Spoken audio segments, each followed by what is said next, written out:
that song Compass is probably one of my favorite Counterparts songs. I love that little riff.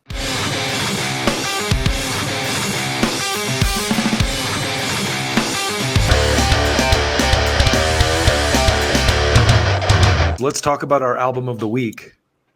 Oh yeah. Counterparts. So interestingly, just to tie this to our opening story, so this band is Canadian, first of all, but whenever I hear their name, I think of the album Rush put out called Counterparts. Yeah. Maybe that's where they got their name. I wouldn't doubt if that's where they got their name, because that album too, Dryden, like Counterparts was like kind of when I got a little bit back into Rush, because they said it openly, because it was when grunge got popular, and they kind of did like a darker, like grungier type of album, and that's what Counterparts was. And there's a song called Stick It Out. Stick it out. Don't swallow the poison. The lead single off it that almost kind of has an Alice in Chains vibe to it, you know, but it has like Rush's signature progressive fucking like the fucking drumming and the okay, so Canadian hardcore band Counterparts got its name from the Alexis on Fire song Counterparts and Number Them.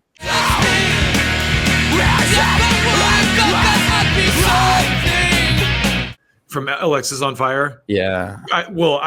Dude, Alexis on Fire, also a Canadian band, and I would almost guarantee they got the idea from Rush. Yeah, there you go. I would not fucking doubt it because Alexis on Fire, another great band. I was actually just listening to them the other day. Another great Canadian like heavy band too. Fucking Dallas Green, man. Have you listened to I'm like way off the rails already, but what does he call himself when he's fucking City and Color? Oh yeah. Yeah, he called like City and Color. Dallas is like an offshoot of Alexis on Fire, Dallas Green. Anyway, we went way down the rabbit hole with the word Counterparts there. What did you think of this record, Joey? Well, I've heard of this band before. I've never listened to them. Okay. So I was quite surprised actually, because I just assumed that they were like a metalcore band or like a gent kind of band. But this was like way more like hardcore punk or melodic metalcore. I don't know what you would call it, but it was not what I expected at all. My first listen through, I didn't like it. But like we said last week, I always try to listen to it like 2 or 3 times. And by like the third time, I was like kind of digging it. It's probably not something I jam a lot, but it was starting to grow on me. That song Ghost, it's got some like killer riffs in it.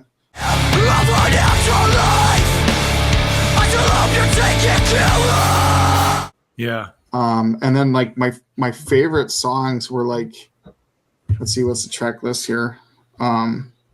Like Witness, Decay, and Compass, like those 3 together, I felt like was like the peak of the album, which was kind of weird, like being right in the middle like that. But yeah, I really liked the riffs in there. I liked some of the different tempo and dynamics and stuff like that. And then like that Decay with it starting out real slow and stuff.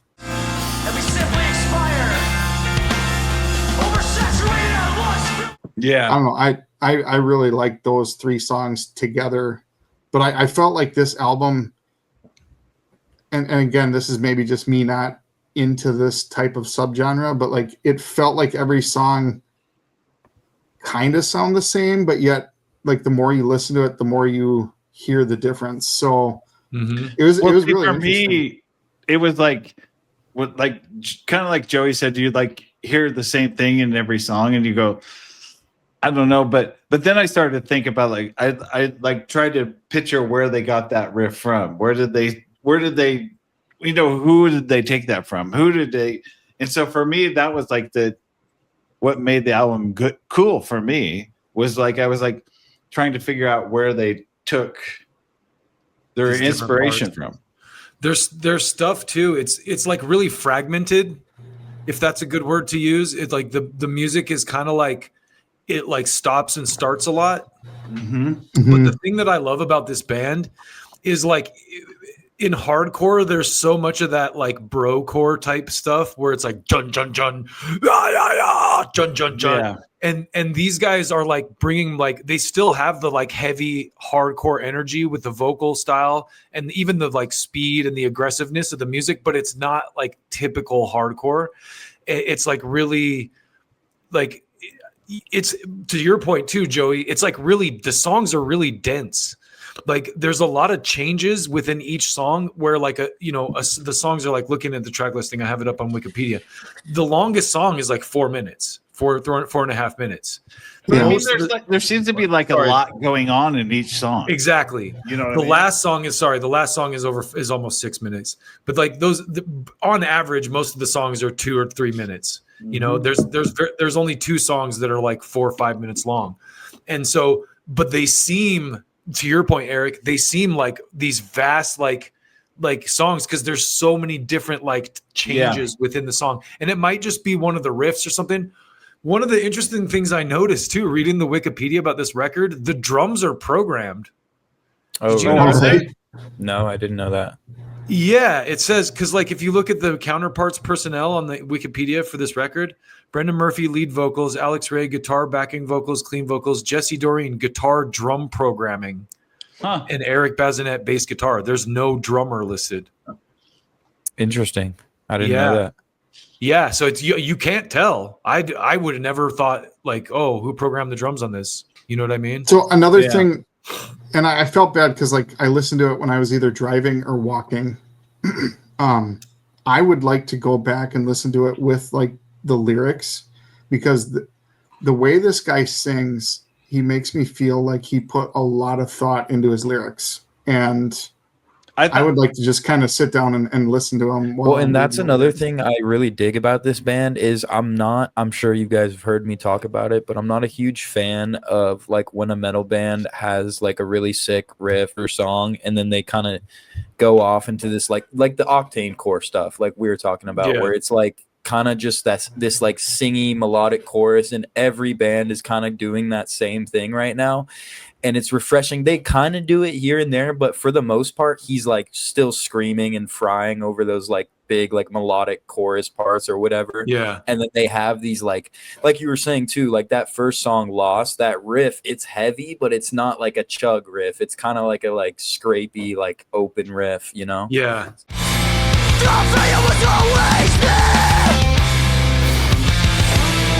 That's what I loved about Modern Life is War, honestly, I wondered if the title of the song Witness was a nod to Modern Life is War, Witness, because Modern Life is War was one of the first hardcore bands I heard doing that, like changing it up. Like they have the heavy like hardcore punk energy, but they're not doing the chunk chunk chunk chunk chunk chunk like Hatebreed, Earth Crisis, like chunk chunk chugga chugga stuff. It's like they're intentionally trying to bring power in a different way, like that's unique, and I love that. Like, and I feel like Counterparts does that really well. They take it to almost the next level. They do some of the Modern Life is War stuff. They do a little bit of the Earth Crisis chug chug stuff here and there. They bring all kinds of like progressive like just little needle point changes to each song, like just little cool little like, oh, here's a like switch around part. Like the songs are not like linear pop songs where there's like a verse, a chorus, a verse, a chorus, a verse. Well, and this album is kind of like a lot of their music is like this, but it's interesting because like their newer music is a lot more like kind of genty, but still like they have a lot of great music. So I'd suggest if you didn't like this record as much to check out some of their other stuff, because they have a lot of different music. Like there's a song called Monument that I really like. It's like on one of their EPs, but that song Compass is probably one of my favorite Counterpart songs. I love that little riff.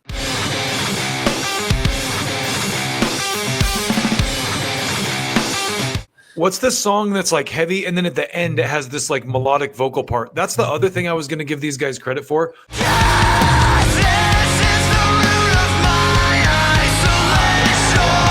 They only do it for like a second and they never do it again though.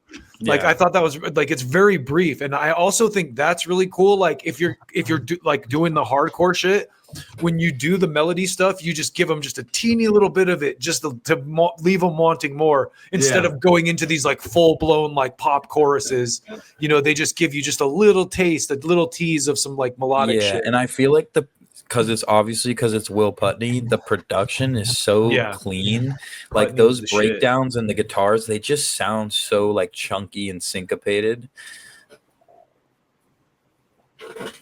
Putney is the fucking man when it comes to metal production of the last like 20 years. I'm pretty sure like the last like 3 albums I've picked have been Will Putney produced. That Vane FM one was Will Putney produced. You know how just to give you some props, Eric, or like the reason I found out who Will Putney was is the Body Count record. Oh yeah. I go, who produced that? What was the one? It's the not the one with Black Hoodie and No Lives Matter, but the one after that. It's like, oh yeah, I can't remember the name of it.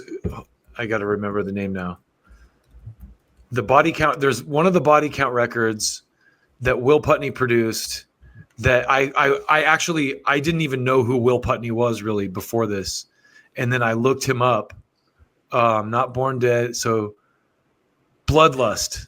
Oh, okay, all right. Bloodlust, I think, is the one. Is Bloodlust or Carnivore? Like those, one of the more recent ones. I'm pretty sure it's Bloodlust. For me, it was All Hail, Norma Jean. He did that Putney one too. Produced that. Yeah, and I was like, who did this? Because I like that. It's so like spacey, but it's like boomy and like chunky. And that All Hail is different than like the sound of this record, you know? Of course.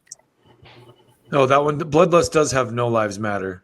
So yeah, anyway, point being is Will Putney after that, like, because as soon as I heard that record, I'm like, whoever produced this is fucking dope. And then I just started seeing Will Putney's name on everything, and I was like, holy shit, this guy's done everything. He's not the most recent album, but the one before it. Yeah, he did that Knocked Loose album. That Chris Motionless guy did the new one. The new Knocked Loose. Did he? I thought it was some fucking. I think he helped him. I forget. No, I'm pretty sure Chris Motionless produced. Guy that's like working with all these artists right now, like Spirit Box and all these people. Who it was? It's like Josh something. I'm pretty sure it was Chris Motionless, but I could be wrong. Let me look. Drew Folk.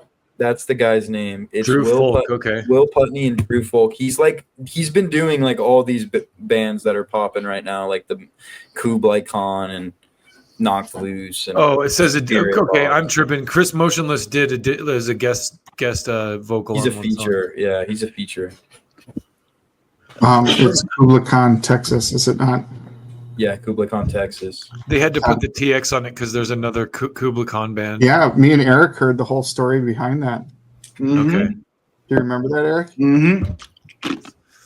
This band, so they're one of those bands that doesn't exist in their current state. I think the vocalist is the only original guy still in the band. Actually, it seems like when I look at their chart on Wikipedia, they kind of like have like split up and come back together type shit going on, right? Can you see that? Yeah. So like this guy's the original singer. Yeah. But then Brandon like Murphy. this dude is one of the writers, one of the programmer guys, and he's like, there's a gap there, but now he's back. That gap, he probably left for creative differences. And then like those guys are the only 2 original members though. Like the rest of the other guys that are still playing here, Tyler Williams and Kyle Browntree, they're not like original members, but it seems like they're still together. Like they have 7 studio albums, 4 EPs. Most recent work was in 2022, so maybe not a eulogy for those still here. That sounds like a final album title. Anyway, what'd you think of the album overall, guys? I enjoyed the album. I mean, it's been so nice to hear what has come out of people versus for me, like having the originals, the originals and then hearing what somebody else has come up with. I love that.